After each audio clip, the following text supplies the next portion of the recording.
Live at 5, a freeze on federal grants that could force early childhood centers across Georgia to close their doors. The Head Start Early Childhood Program helps families who live below the federal poverty line. Atlanta News First reporter Abby Casoris explains who the budget cuts could impact the most.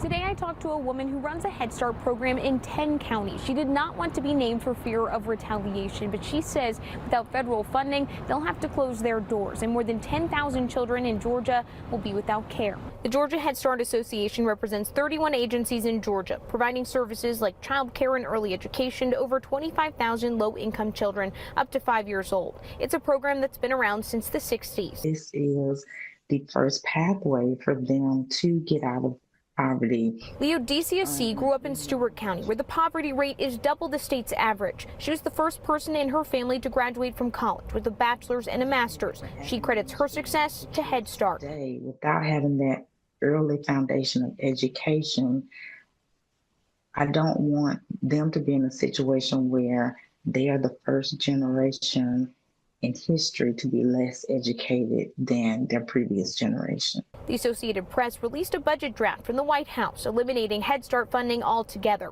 Just last month, the Department of Health and Human Services Secretary Robert F. Kennedy Jr. visited a Head Start program in Virginia, calling his trip inspiring. Very devoted, committed staff, and a lot of happy children. Head Start offers health and learning screenings. It might be the first chance for parents to learn their child has a learning disability. Dr. Cecil Bennett says removing the program creates a group of have and have-nots based on financial means. We won't realize the harm done today or tomorrow. It may be 5 or 10 years down the road. The Georgia Budget and Policy Institute reports federal funding cuts would disproportionately affect rural parts of our state.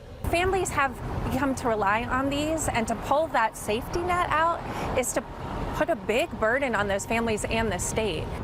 The National Head Start Association says that they are deeply alarmed by the administration's proposal, saying that cutting the program would be, quote, catastrophic. In Atlanta, I'm Abby Casoris.